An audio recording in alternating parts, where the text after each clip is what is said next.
afternoon, everyone. Today I want to continue my series on what can we do to get better female representation across the board, but more specifically in film, because I think that's where the biggest problem actually lies. So I know it's been a while, but the last videos looked at the problems that might be keeping us from getting where we want or need to be. So today, I want to talk about what specifically we want to see. There are three conventions that I attend during the spring and summer months. First, there's LibertyCon in Chattanooga, Tennessee. Then there is Monsterama, which is a very small horror convention in Atlanta and near Emory University. And then you have, of course, DragonCon, the massive convention that is just around the corner. And I'm just itching to find out what we're going to be doing, what I'm going to be doing, what all those panels are going to be. So I'm in DragonCon anxious mode or DragonCon eager mode, whichever one you want to call it. But I want to talk about LibertyCon because this is actually a more conservative literary science fiction and fantasy convention. The panelists, the discussions tend to be a little bit more on the conservative side than I usually find myself. I tend to be the liberal at the party when it comes to LibertyCon. But actually, this past LibertyCon, I discovered something interesting. That's actually something I like about it. I like that despite coming from a different political place, different political ideology from a lot of the panelists and a lot of the speakers, I can still find a lot of things in common with them. I can still find books that we all enjoy, movies that we all enjoy, television that we all enjoy.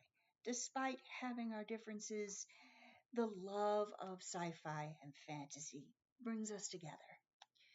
So this year, a panel was featured with the promising title, No Girl Bosses.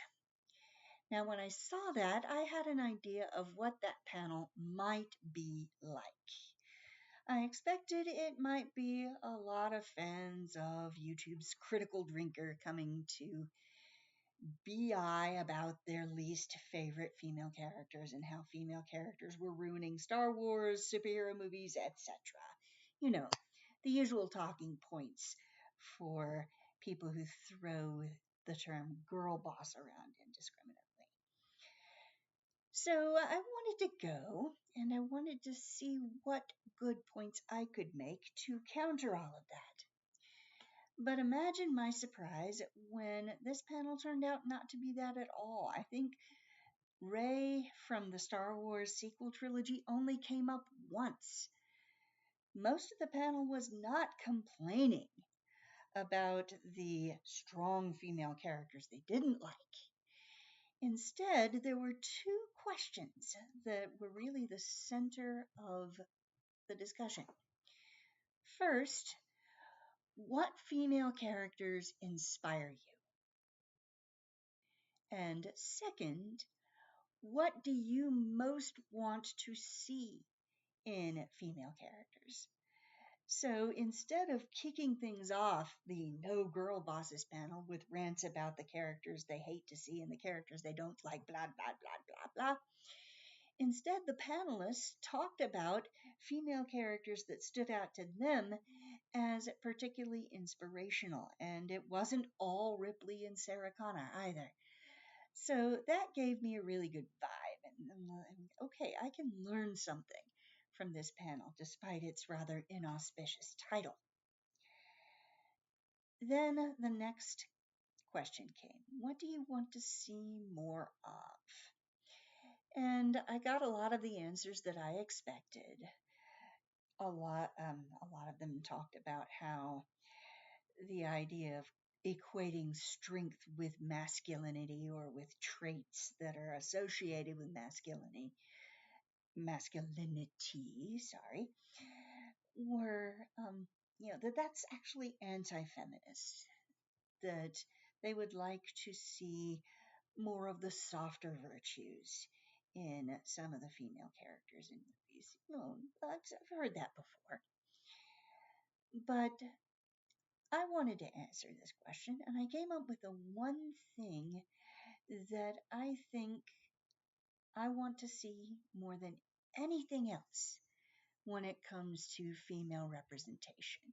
And when I mentioned this to the panel, surprisingly, they were on my side. They were like, yeah, that's a good one. So, what is it that I really want to see in female characters in general in the movies? And the word is variety.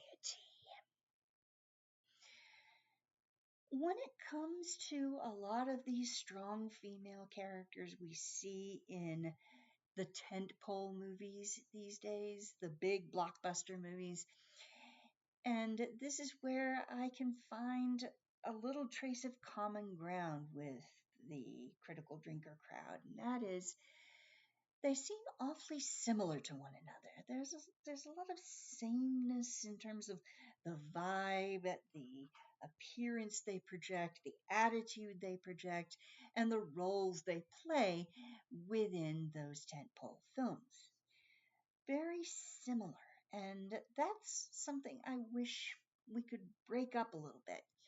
What I want to see more of are female characters who feel unique, who feel like individuals rather than some sort of template of a strong female character. And when characters diverge from the norm of the male as default, something counterproductive happens.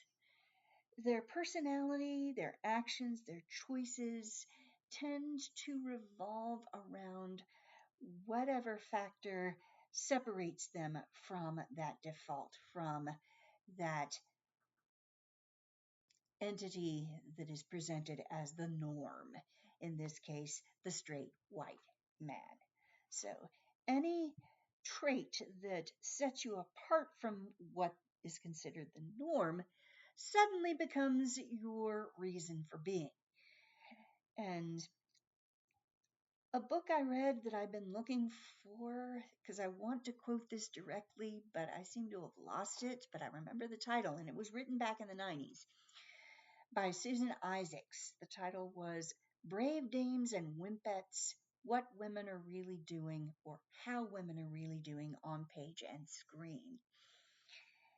And she suggested that part of the reason we see rather unfulfilling and uninspiring female characters is because, quote, or I may not have this exact, but here goes. Everything they do hinges on one fact: they are women. As a result, they are one dimensional characters. And what I want to see is a variety of different personalities, different interests, different appearances, different body types, where where these characters can feel uniquely themselves rather than everything about them predicating on their gender. So, what would I like to see? I want to see, let's see, capable women. I'm a capability person. I like to see competent protagonists, whether they're male or female. The loser, the screw up protagonists, I know those appeal to a lot of people, but they're just not for me. But nonetheless, we need them too. So capable women, confused women, strong women, weak women, funny women, serious women, ambitious women, career and family women, women who love kids, women who don't love kids, female artists, scientists, architects, engineers, teachers, doctors, nurses, actors, directors, writers, doctors, nurses, introverts, extroverts, young, old, middle aged, and let's open our minds. We, as writers and readers and viewers, let's open our minds when it comes to the kinds of stories that can be told about women, the kinds of stories that a female protagonist can lead. Because I think that's a pretty big problem that we have blinders on in terms of what kinds of stories can be made about women. We put limits on ourselves in terms of what kinds of stories women can lead. And I think over the past few years, the blinders have been coming off a little bit. We've started to see a little bit more variety, but I'll admit that where I see variety most tends to be on television, first of all. Television is way ahead of the movies, I think, in terms of just a variety of different kinds of women who feel a lot more unique. But particularly British television, the kinds of shows that I see on Acorn TV or BritBox, I tend to see a lot more individuality, a lot more variety in terms of the women who show up on those shows and the women who lead those shows. If we get more variety, then critics will see female characters they hate. Certainly that won't go away. But they will see female characters they love, or female characters they like, or female characters they're like, okay, good, I can be down with you. The more variety we give them, the less people will feel like everything about them centers on simply the fact of their being women.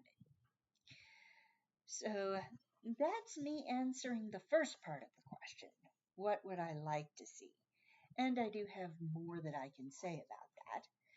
But next time, I want to go back to the other question that I heard at this LibertyCon panel, which is, what are some female characters who inspire you? What are some female characters who've inspired me? Because I've met with a few of them in recent days, and I'd like to tell you a little bit about them. So that's coming next time. And I admit that finding time to vlog these days is kind of difficult, but I'll get back to you as soon as I can. Just if you find anything that we've talked about today of interest or enjoyable, please like and subscribe so that the channel can grow. And I will see you all next time.